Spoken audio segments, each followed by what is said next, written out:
Mesdames, Mesdemoiselles et Messieurs, bonsoir. Il est 7 heures. Mettre loi, rentrer la caille. Nous sommes au 7 avril 2022, à la première émission du mois. C'est l'occasion pour vous dire bonne fête à tous les natifs du mois d'avril. Alors, joyeux anniversaire, happy birthday, cumpleaños à todos. Et je vous souhaite bienvenue à la 59e épisode live, Rétité Kembedlo. Rétité Kembedlo, comme vous le savez, c'est une émission éducative que le professeur Louis-Christian Patrice Baptiste, votre serviteur, vous apporte en direct chaque jeudi soir à 7 heures, en collaboration avec Radio Télé Cajou, pour vous informer de tout ce qui se passe dans le domaine de l'eau et de l'environnement en Haïti et sur la planète. Et surtout, pour sensibiliser tout le monde sur la préservation de l'environnement. Le sujet du jour, c'est le géo-environnement de l'Amazonie péruvienne. Ce que nous allons voir, c'est la localisation et la superficie de la plus grande forêt du monde. Les 9 pays de l'Amazonie, le Pérou en soi, son président, l'Amazonie péruvienne, la formation de la forêt amazonienne, l'écosystème établi, l'étendue de l'Amazonie péruvienne, les peuples autochtones, les grandes villes de l'Amazonie du Pérou, Iquitos et la réserve naturelle d'Alpahuayo Nchana, Puerto Maldonado, le plus grand port fluvial de la région d'Ucayali, la lagune de Yarinacocha, Pucallpa et sa propre réserve naturelle, le Rio Madre de Dios, le lac Sandoval et Tarapoto.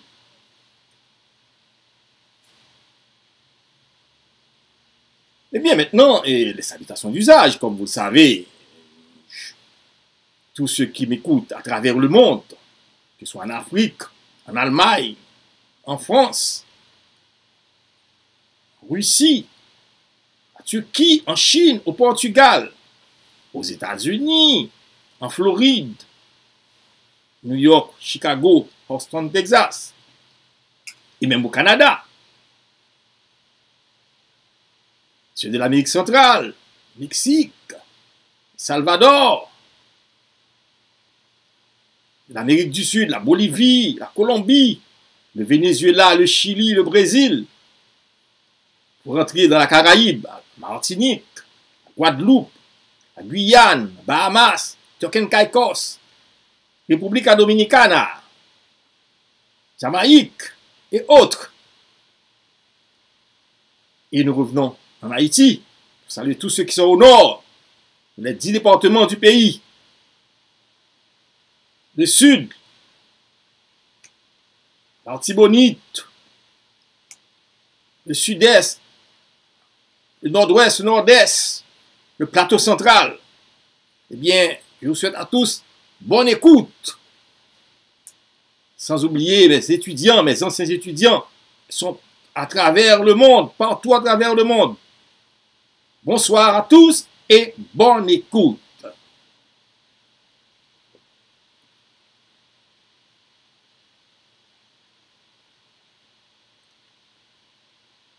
ce que je vous demande aussi, c'est de partager cet épisode pour que tout le monde puisse être au courant de ce qui se passe et de cette préservation-là que j'attends de vous, de l'environnement. Et encore une fois, je salue tous ceux qui suivent la 58e épisode de Tété de l'eau à travers le monde. Comme vous le savez, aujourd'hui, c'est le 7 avril. Le 7 avril, c'est la journée mondiale de la santé.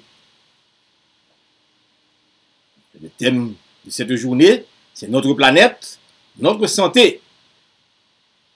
Un thème très important pour nous tous. Si nous voulons vivre en santé, il faut que notre environnement soit aussi en santé. Bien.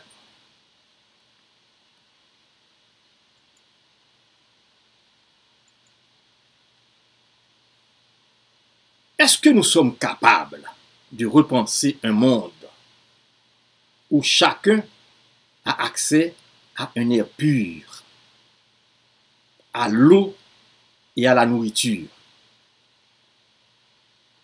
Un monde dans lequel les économies privilégient la santé et le bien-être. Sommes-nous capables? Un monde où les villes sont vivables et où les populations ont la maîtrise de leur santé et de celle de la planète.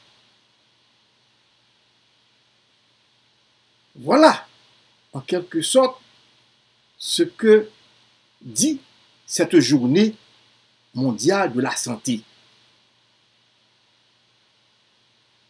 Serons-nous capables?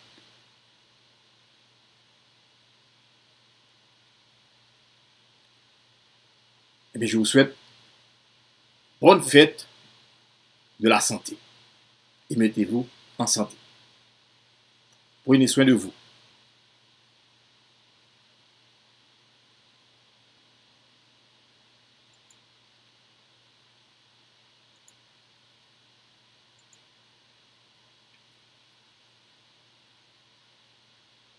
Eh bien, comme vous savez, je démarre toujours dans la mer des Caraïbes, pas vrai?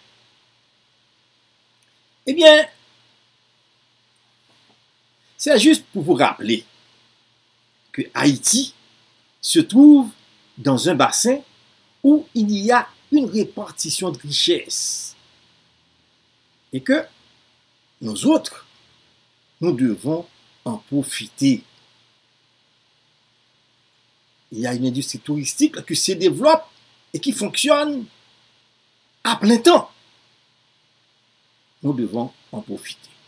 C'est pour cette raison-là que je commence toujours avec la Caraïbe pour que nous puissions faire un effort pour nous mettre au diapason avec les autres qui profitent, qui répartissent cette richesse à travers leur pays. Eh bien, nous allons laisser la Caraïbe pour nous rendre exactement en Amérique du Sud.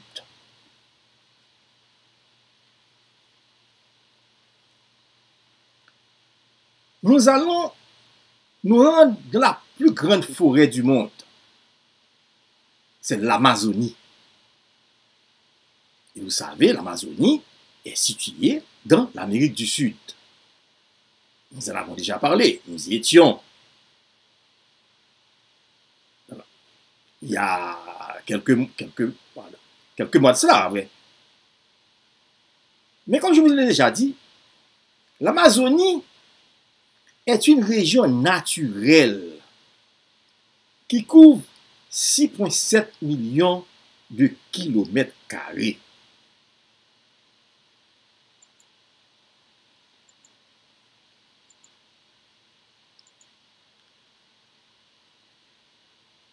Vous voyez, l'Amazonie, la délimitation de l'Amazonie, la partie verte que vous voyez là, c'est l'Amazonie.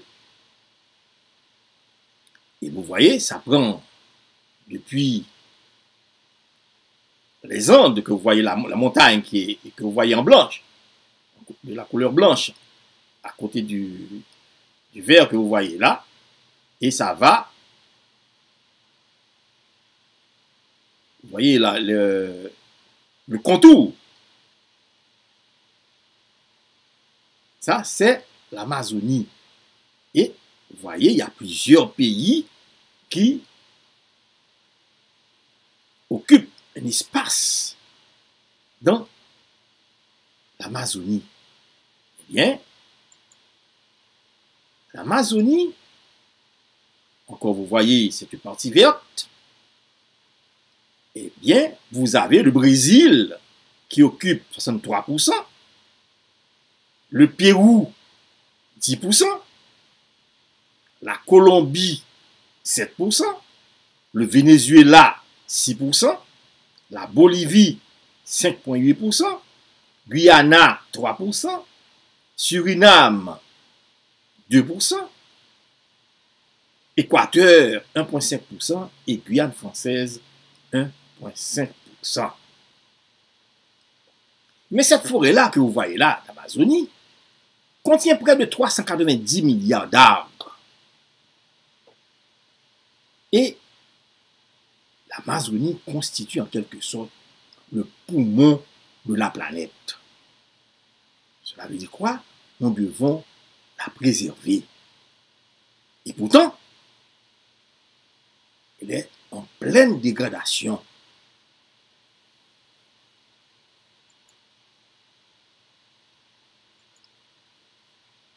Vous voyez cette verdure-là. Et il y a une dégradation au niveau de cette planète-là. Vous voyez déjà,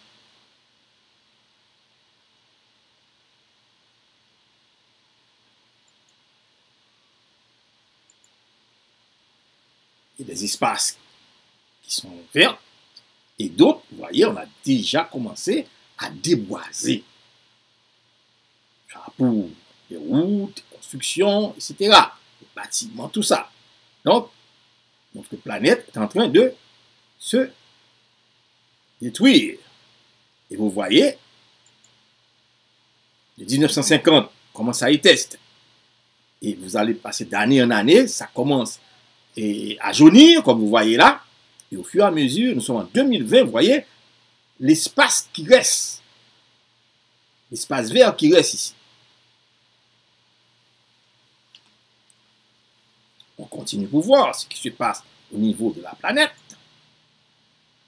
Vous voyez? Donc, le poumon de la planète est malade. Vous voyez déjà, une partie verte, une partie qui a perdu sa verdure, pas vrai? Eh bien, parlons de poumons. Faisons une analogie entre le corps humain et la planète. Vous voyez déjà, le corps humain, une partie du poumon qui est complètement malade et une autre partie qui est en santé. Et c'est ce que nous venons de voir avec l'Amazonie, notre planète, le poumon de la planète. Eh bien, après avoir visité l'Amazonie, bien, nous devons nous rendre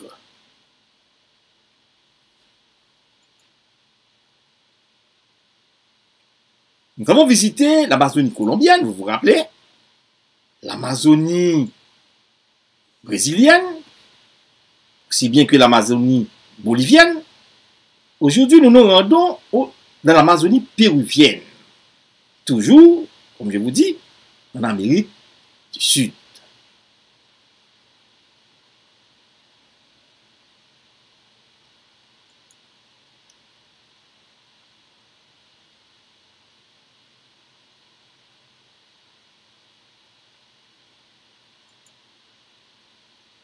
Et si vous voyez, pour aller au Pérou, eh bien, j'ai dû mettre mon habit péruvien, mon poncho, mon bonnet.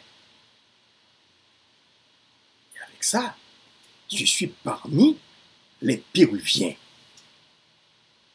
Bien, nous allons rentrer au Pérou. Si je suis au Pérou, je suis toujours en Amérique du Sud. Et vous voyez le Pérou, la partie rose en Amérique du Sud, mais elle est représentée à gauche maintenant. Vous voyez cette grande partie-là avec les différents départements du Pérou.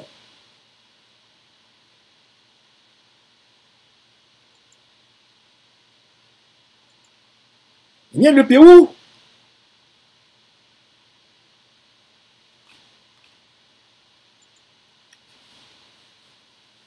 on dit la République du Pérou, en espagnol on dit la República del Pérou. Eh bien, le Pérou, comme vous voyez, est un pays qui est situé dans l'ouest de l'Amérique du Sud.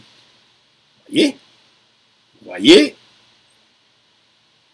il est entouré de l'Équateur, vous voyez, en jaune en haut, de la Colombie, du Brésil, de la Bolivie, du Chili et de l'océan Pacifique. Il est le 3e pays du sous-continent. Sa superficie que vous voyez là, eh bien, sa superficie est de 1 285 220 km². Et le Pérou est le 4e par sa population.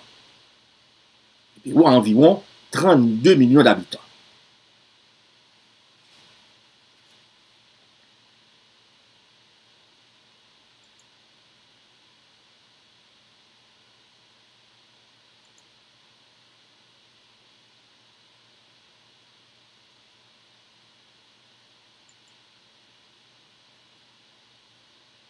Bien, ce pays-là a un président.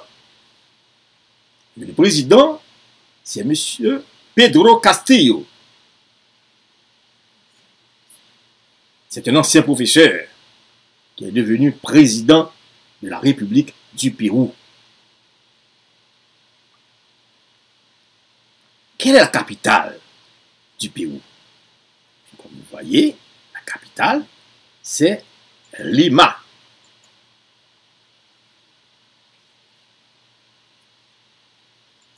Lima, c'est la capitale et c'est la plus grande ville du pays. C'est une vaste aire urbaine de 9 millions d'habitants. Pérou a aussi une capitale historique. C'est Cusco. Et avant de voir Cusco, de continuer à voir la capitale, Lima. On continue à voir, c'est Lima. Et encore, nous avons encore cette partie de Lima qu'il ne faut pas oublier. Et maintenant, nous avons Cusco, qui est la capitale historique. Dans les Andes anciennes, capitale de l'Empire Inca. Vous voyez, il se trouve dans les Andes, je veux dire sur la montagne. On peut continuer à voir. Vous voyez, la population. Vous voyez l'habit. C'est la vie, c'est une manifestation. Donc c'est l'habit traditionnel des Péruviens. Bien, en parlant de population, je dois vous dire aussi que ce sont des peuples descendants des Incas, principalement de Quechua et Aymaras. Bien, ce peuple-là représente 45% de la population péruvienne. suivi maintenant par les métis européens et amérindiens, qui sont de 37%, et les descendants européens, qui sont de 15%.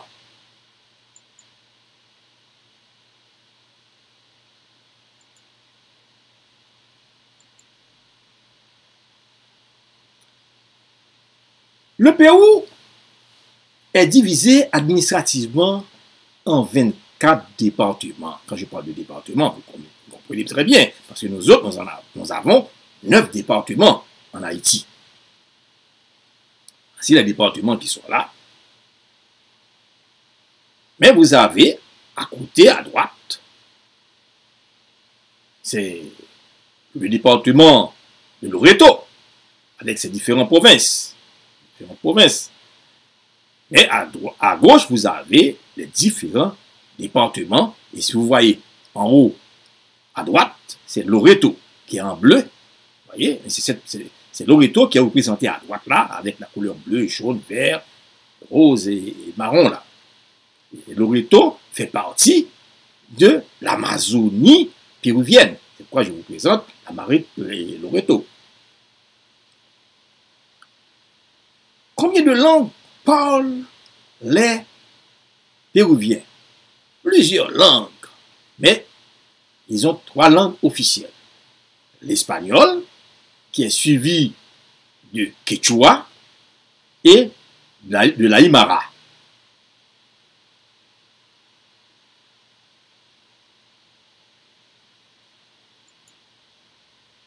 Si vous voyez, je vous parlais de Loreto, eh bien, vous avez devant vous l'Amazonie tout entière, et Loreto, c'est la partie péruvienne que vous voyez, qui fait partie de l'Amazonie péruvienne.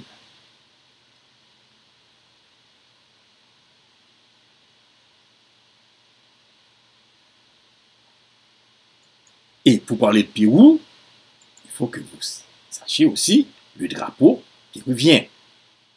Couleur rouge, blanc et rouge. Avec l'armoirie que vous voyez au milieu du blanc.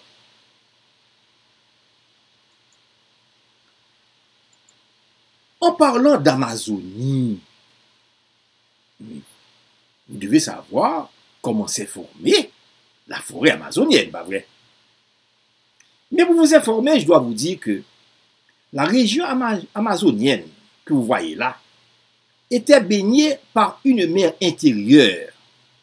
Cette mer-là qui s'étendait des Caraïbes à l'océan Atlantique et rejoignait par endroits l'océan Pacifique. Mais de cela, il y a des millions d'années de cela.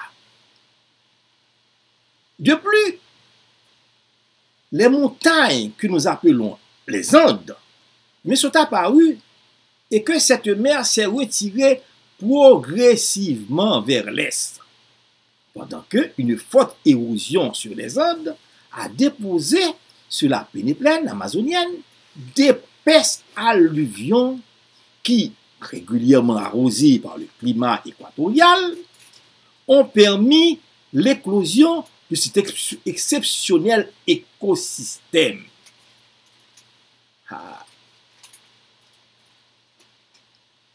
Si vous voyez, eh bien, cet écosystème-là, que vous voyez là, recouvert de feuillage, eh bien,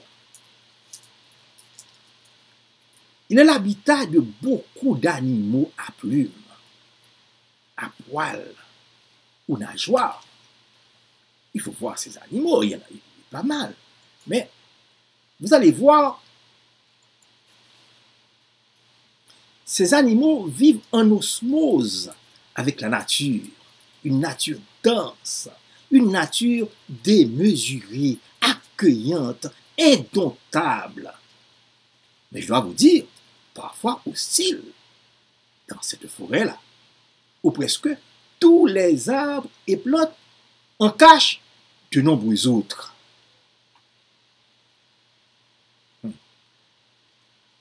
intéressant.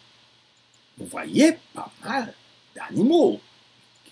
Il y en a qui se cachent sous les arbres que vous ne pouvez pas voir.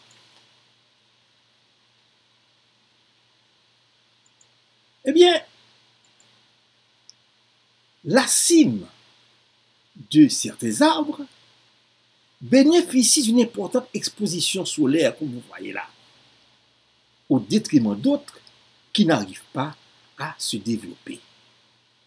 C'est un charme. Hein? Enfin, je dois vous dire que le réchauffement climatique, on en parle souvent, pas vrai? Le réchauffement climatique, on en parle souvent. Eh bien,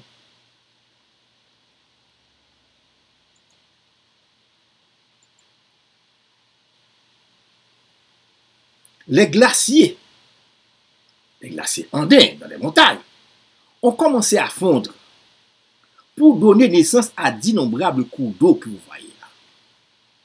Et ces cours d'eau se sont unis entre eux pour former la rivière Amazone.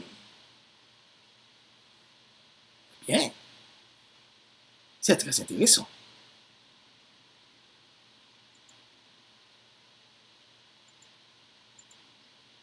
Voilà, cette rivière, la rivière Amazone. Et les gens en profitent considérablement, parce que c'est une rivière qui offre tout. Eh bien, ce puissant fleuve-là, et son immense bassin, très boisé, eh bien, sont le cœur de l'Amérique du Sud et le gardien de 20% de l'eau douce de la Terre. Vous voyez donc l'importance de l'Amazonie, pas vrai? Eh bien, parlons de l'Amazonie péruvienne.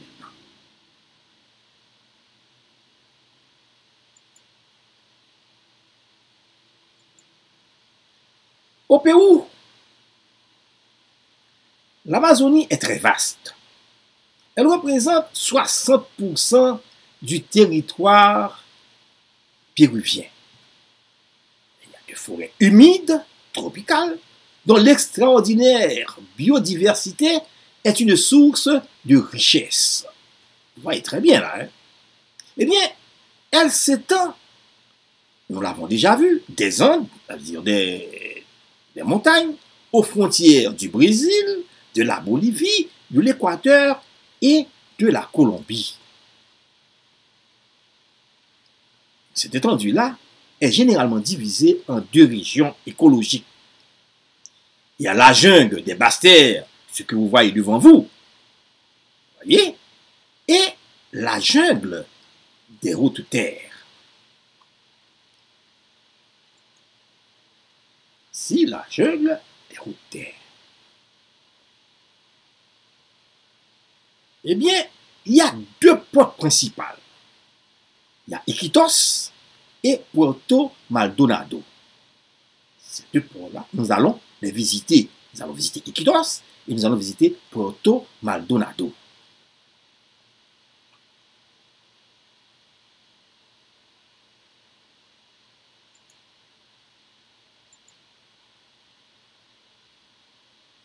Donc, je dois vous dire aussi que l'Amazonie péruvienne contient encore une grande quantité de peuples coupés du monde qu'il serait bon de visiter et de comprendre aussi leur mode de vie bien loin de la civilisation. Ce que vous voyez devant vous là, ce beau peuple,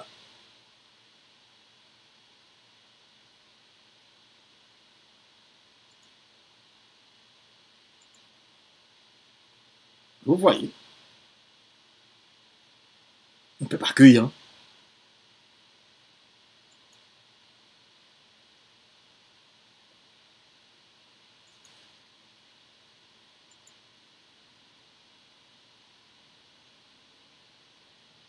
Vous voyez, les produits artisanaux, vous voyez le bonnet que je porte moi-même. Voyez, le poncho, le poncho, et une dame qui est en train de préparer, de faire le tissu, tout ça. C'est très intéressant. Lorsque vous allez dans ces endroits-là, il faut vous habiller comme les gens qui y vivent et participer avec eux. C'est ce que je fais toujours. Et je rentre aussi chez moi avec ces habits-là. C'est très intéressant.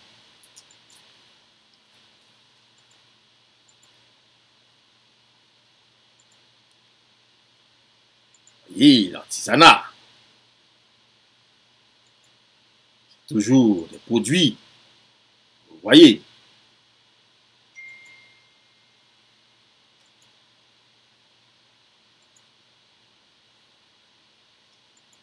De ce peuple-là.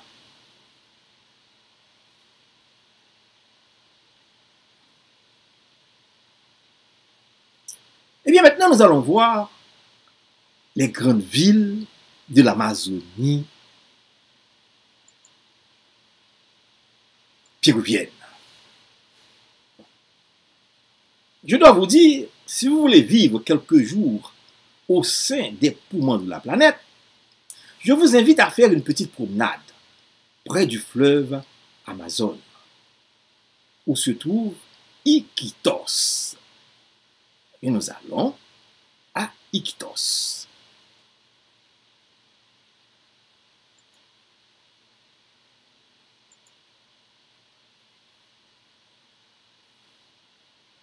Iquitos, l'une des plus grandes villes de l'Amazonie au Pérou. Comme vous voyez, elle n'est accessible que par avion ou par bateau. Eh bien, épaté par son charme, de nombreux touristes du monde entier viennent à Iquitos. Pourquoi? Eh bien, ils viennent non seulement pour parcourir les eaux chargées d'histoire de la rivière, mais aussi pour apercevoir au-dessus et en dessous de la surface une faune très diversifiée.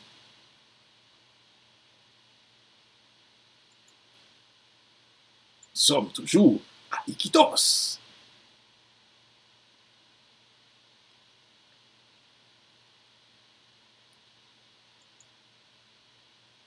Juste à côté d'Iquitos se situe la réserve naturelle d'Apaoayo-Michana, où les visiteurs ont la possibilité de rester la nuit dans des loges en vue de passer un séjour dans la forêt amazonienne. Vous voyez quelle beauté! C'est une occasion idéale pour observer la faune et la flore de la jungle.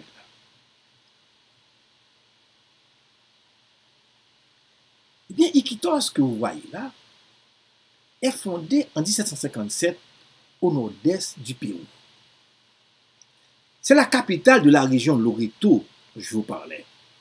Et c'est la ville la plus peuplée d'Amazonie péruvienne, avec environ 375 000 habitants. Et cette ville-là, comme je vous disais, elle ne peut être atteinte par voie terrestre et possède le plus grand port fluvial du Pérou.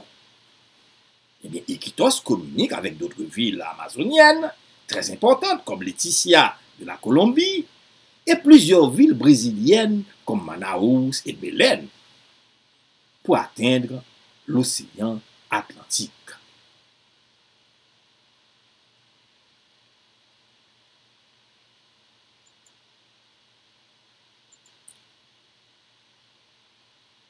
Et comme je vous disais, nous avons de voir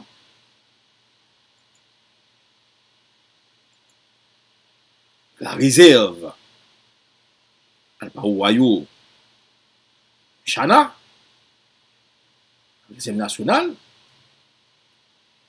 certains animaux très difficiles de voir tout simplement dans la forêt, que vous puissiez voir à travers cette réserve. Vous voyez? Très intéressant.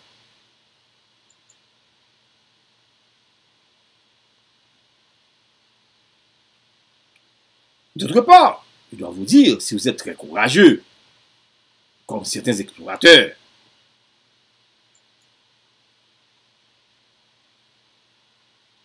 bien,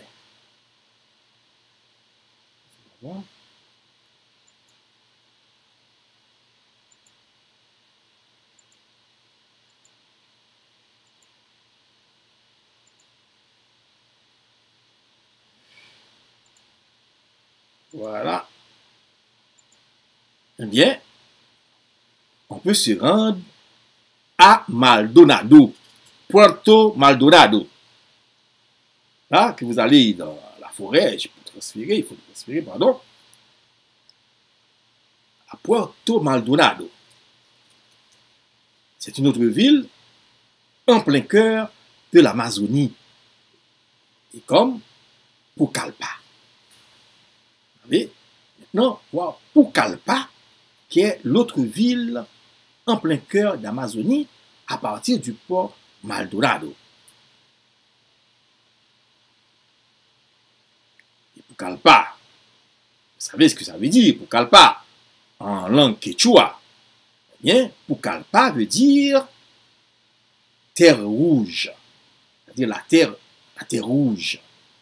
Mais son nom se doit à l'argile ocre qui entoure la terre, qui entoure la rivière. Vous voyez là. C'est le plus grand port fluvial de la région d'Ucayali, en pleine forêt amazonienne péruvienne.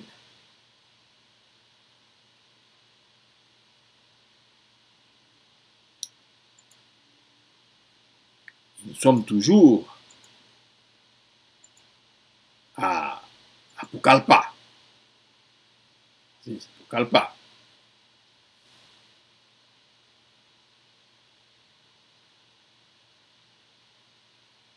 C'est toujours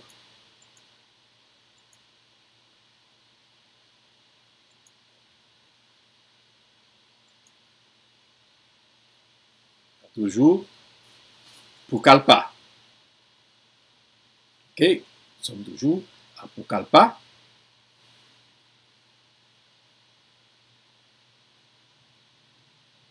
Ok. Si vous êtes intéressé à des activités touristiques maintenant, eh bien, c'est le moment, ok, d'aller visiter la lagune de Yarinacocha, où les visiteurs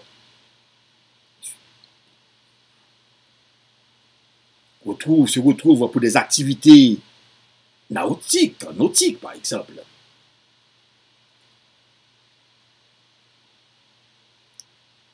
Je dois vous dire aussi que Pucallpa possède également sa propre réserve naturelle, ce qui permet aux visiteurs de s'approcher des animaux difficilement visibles dans la jungle.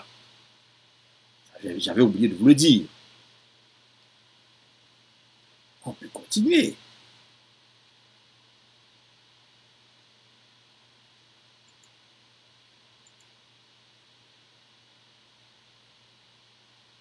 Là, c'est, vous voyez, une petite promenade, un pirogue sur le rio Madre de Dios. Et ça va vous permettre, si vous voyez, quelques caïmans, vous allez observer quelques caïmans et d'autres espèces sauvages. Et non loin de là, on peut se rendre aussi près Rio Madre de Dios. Non, on peut continuer à voir et le paysage Rio Madre de Dios, vous voyez là, c'est très intéressant aussi. Chaume de Rio Madre de Dios. Et non loin de là maintenant, vous allez voir le lac de Sandoval, où abrite certaines espèces d'oiseaux. Ah, c'est pas de la blague. Un lieu idéal pour l'observation de la faune. Et ça m'a dit, quand les oiseaux nous ont passé. Et bien aussi, on peut en profiter, par exemple, on peut profiter d'un panorama exceptionnel en passant quelques jours à Tarapoto. Tarapoto, c'est pour les amoureux des chutes d'eau. Parce que nous allons voir les plus belles chutes d'eau du Pérou.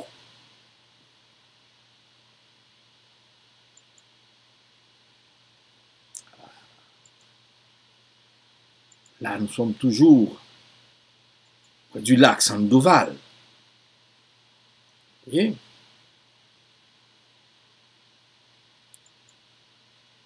Voici la chute. Chute d'eau, il y en a pas mal. Je vous ai donné un exemple. Eh bien, Tarapoto est accessible par la route. Vous pouvez vous rendre près de Cataratas. On peut aussi se baigner parce que la baignade est autorisée. Et vous pouvez profiter pour observer les différentes sortes d'orchidées qui y fleurissent. Et à moins d'une heure de route de Tarapoto, vous allez voir la Laguna Azul. Ah, c'est agréable aussi à voir. La Laguna Azul. Voilà. Un lieu très apprécié des touristes. Et vous pouvez admirer un miroir d'eau turquoise, magnifique paysage, preuve de la diversité des panoramas que vous offre l'Amazonie péruvienne. Voilà. La Laguna Azul. C'est agréable à voir. Un lieu touristique très intéressant.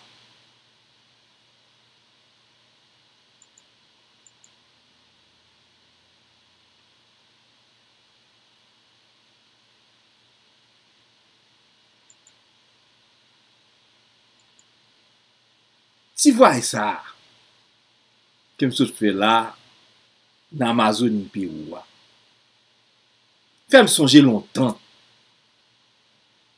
L'aime qu'on a passé vacances dans la province pays d'Haïti.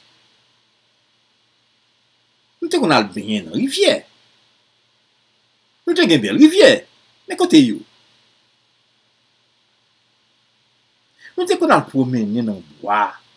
Pour nous bien respirer, à charger l'estomac par oxygène avant que nous tournions l'école en octobre. Mais c'était belle bagaille. Nous qu'on a admiré faune et flore yo. Elle prend belle fraîcheur en papier bois pour belles oiseaux chanter pour nous. Côté ti forêt nous yo. Côté oiseaux nous yo passé. Nous-mêmes qui en bas live là. Relais petits oiseaux bon. Je ne compte dire ça. Petits oiseaux, coche mon bouquet. Petits oiseaux, coche mon bouquet. Eh bien, c'est pas oiseau seulement non qui a dit. En pile espèce animale nous finalé. Même moun allé tout. Bon moun qui pou t'arranger pays a tout allé. Et si nous avons gardé belle chute d'eau qui attire les touristes dans le Pérou, nous avons une belle cascade tout. Nous avons saut d'eau, nous avons Maturine, cascade Pichon et la trier. Mais c'est organisé pour nous organiser nous, pour nous bien gérer, pour nous attirer les touristes, pour nous créer travail tout pour le peuple là.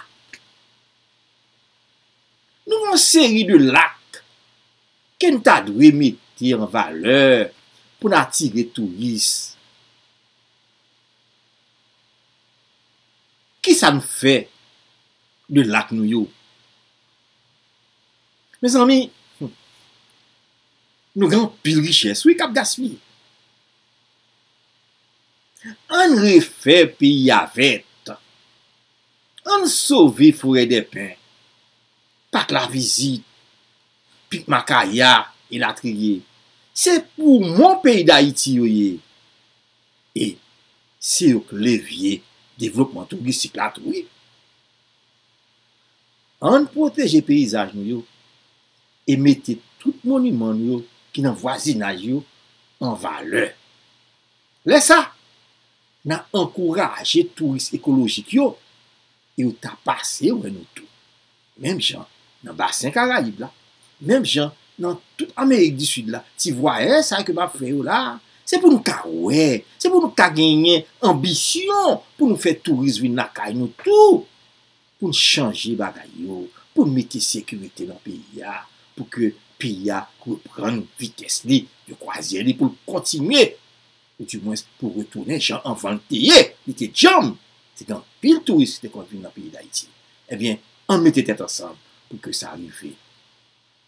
Si nous tenons l'émission, regardez, like page là, partagez l'épisode là, et puis abonnez-nous à la chaîne de Tekemidlo qui est sur YouTube là, qui est sur Facebook là, et nous avons mettre de loi sur TikTok. C'est quoi ça? Que mettre de loi, c'est pour nous, dans le 59e épisode ça, sur géo-environnement Amazonie péruvienne versus Haïti. Merci en pile pour écouter nous. Pour partager l'épisode là. Et m'a dit nous à jeudi prochain. Même là, même chaîne. Ciao.